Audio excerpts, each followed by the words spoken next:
Product provided by Nintendo. With the recent release of Super Smash Bros. Ultimate's first Fighters Pass Volume 2 character, Min Min, I thought now would be a great time to make a video finally answering a question I get all of the time. Where do you even start in the journey of getting good at Super Smash Bros? I have some tips and tricks. Let's talk about it.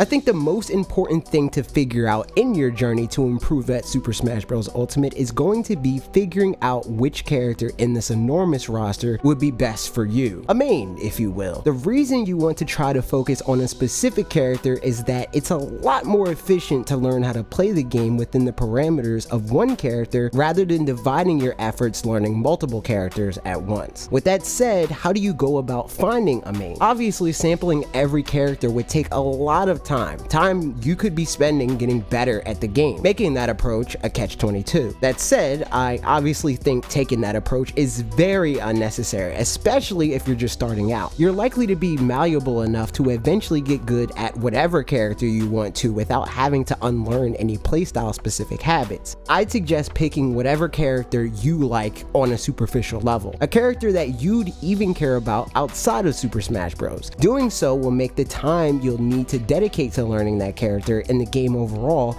even more worthwhile. After all, that's kind of the point of having so many franchises represented in the first place in this franchise, so everyone can have a character they care about. Even if it's just a subconscious thing, you will pick up certain things along the way, like when you play against a character your main has an advantage over, you learn how to double down and push that advantage. On the other hand, when you're faced with characters that your main struggles with, you're forced to adapt your playstyle to make up for where your character's natural flow is lacking. It's also good because most, if not every character has access to some sort of intermediate to advanced level tech that take time and effort to commit to muscle memory. Time that, if you're putting that into multiple characters all at once, would end up being a huge waste of time in the long run. Some tech is pretty general, so characters with similar attributes can benefit from it, which will allow you to learn certain characters easier than others once you master your character. An example of that would be tether canceling, while other tech is entirely character specific, like Pokemon Trainer's quick swap tech. Having only one character to focus on makes learning all of that stuff a lot more manageable. That said, I can't get into every character specific tech in this video, obviously, but I will get to good ways to approach learning about and learning how to use advanced tech later on in the video. Patience, young grasshopper. Also, while you're being patient, why don't you, I don't know, like, comment, and subscribe, please, and thank you. I digress. Like I said, learning all of this stuff takes a lot of time, especially if you haven't went through this process before. It's for this reason that even to this day, I still approach picking a new character to learn like this, despite now being able to pick most characters up and play decently with them without too much trouble. To give specific examples, I had one major character main transition, for lack of a better term. In the early days of Smash Bros. Ultimate, I played almost entirely Inkling. I decided to do this because Splatoon is an easy top 5 favorite Nintendo franchise for me. When I saw Inkling get revealed for this game, it was the one newcomer that excited me even a little bit. And as far as Smash Bros. Specific attributes go, I was intrigued by their unique damage multiplying ink mechanic. I typically gravitated toward rushdown characters in past Smash games, so they were a natural fit there, and the recovery is very good. I mained them for about the first 3 months or so of Super Smash Bros. Ultimate's life until I eventually decided to dedicate more time to Pokemon Trainer, since I felt they were an all-around better character for me, and a bunch of friends were telling me that that was the case. On a superficial level, Pokemon is easily my favorite Nintendo franchise, and on a Smash Bros. Gameplay level, they were a great choice for me because, again, they're all rushdown characters, but also something I struggled with in the Smash games that preceded Ultimate was ironically settling on a main. I always picked one character and eventually got bored and moved on to a different one. With Pokemon Trainer, that's never been an issue because I'm constantly given the chance to switch between 3 characters, all with pretty different approaches to the general rushdown archetype. PT has been my main for over a year now and will likely continue to be for the foreseeable future, but having played them for a long time, I've realized that they have a few matchups in this game that, while doable, are a lot harder for them to deal with than it is for the opponent to deal with them. To win in a matchup like that, I have to outplay my opponent by a very large margin to be able to truly thrive. That's not really an ideal situation to be in, so with that in mind, I decided a while back that I wanted to eventually pick up a character that covers for PT's matchups I personally find to be annoying to deal with, like Rob, Young Link, and Piranha Plant to name a few. In other words, a secondary. And it just so happens that Min Min seems to do just that. Now that I mention it, I want to stress that if you're just starting out, do not worry about picking up a secondary. Just focus on mastering your main first. I only bring this up because using my process for learning Min Min as an example makes it easier for me to walk you through the steps I'd suggest taking to learn a new character from scratch. So the first thing you want to do is get a basic idea of how your character functions. Naturally, training mode is the best place for figuring out the answers to basic character questions like how do they move? Are they fast on the ground? Maybe in the air? How does their roll work? I.e. how far does it go? How long does it take to initiate? Stuff like that. What's their fastest attack option? What is their threat bubble? In other words, what is the distance around your character that they can cover with an attack to threaten or punish your opponent? From there, you want to see if there's any combos or attack strings that you can do for a lot of relatively easy damage. A good place to start here a lot of the time is to test out all of their throws to see if any of them lead to consistent follow-ups into any of your other attacks. An easy example for this would be Squirtle's down throw is guaranteed to lead into his up special at early percents, or Inkling's up throw leading into their up air for kill setups. Also, as I'm sure even casuals would know, many throws straight up kill at higher percents, so it'd be a good idea to use the damage option in the training mode to test if any of your character's throws kill. Really, that goes for every attack they have. Check all of your moves to see what kills and when. That said, and this relates to Min Min, not every character can reliably use throws for combos or kills,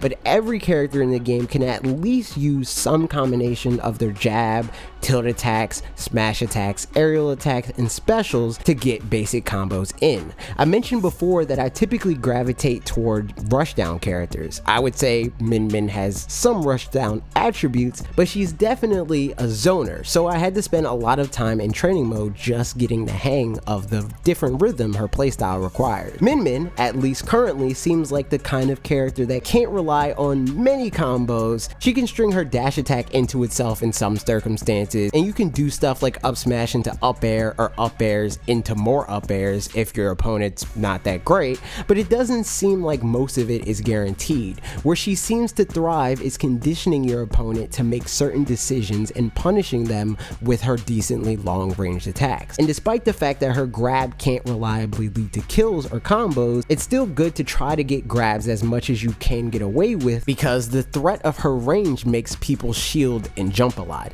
You can take advantage of both these by grabbing when they shield or by calling out their landings with grab, but I digress. A good resource to use in tandem with training mode is ultimateframedata.com. I wouldn't recommend treating frame data like gospel or anything like that, but it's a good thing to have a cursory knowledge of so you can get the best idea possible for how your character works down to a science. After you get a grasp on the basics of how your character functions in theory, you'll want to test the waters in real matches. My suggestion for doing exactly this would be to start by using whatever level CPU you feel reasonably challenged by. In other words, pick a level that isn't a cakewalk but also won't completely obliterate you, to put all of that training mode knowledge to the test. When practicing for competitive Smash, I suggest using the rule set for whatever major competitive scene you follow. My rule set is currently set to the Smash World Tours rule set, and as for the stages to practice on, I default to picking random, with the random stage selection being limited to tournament legal stages, which again I refer to Smash World Tours stage list to pick. This allows me to learn what advantages and disadvantages each character has on all the stages I'm likely to encounter in a tournament. During these matches with the CPU, you want to experiment and really figure out what tools your character has to get them out of bad spots, like being stuck in a combo or being kept off stage by aerials or mid to long range attacks. It's also a good time to test out whatever combos worked in training mode to see what works consistently in a real battle, and how to follow up when your opponent uses DI, because there's no consistent way to get the CPU in training mode to DI without setting them to fight you. Let's talk control settings for a bit. Despite what many will tell you, there's no universal correct answer for mapping your controls. Same goes for the controller you use in the first place, honestly. A lot of pro players will suggest defaulting to a GameCube controller, but I do just fine with a Nintendo Switch Pro controller. This is the sort of thing that you learn to adjust based on your playstyle. Have trouble consistently using tilts? You should probably set your right stick to tilt attacks instead of smash attacks then. Unintentionally jump when pressing up a lot? Maybe you should turn off tap jump. Some other common things you might want to consider is mapping a second option for either jump and or special to a trigger to make them easily accessible without having to readjust how you're holding a controller. But again, this is something you want to play by ear. If it helps, here are my control settings. I want to make clear the purpose of this video isn't to go super inside baseball, but it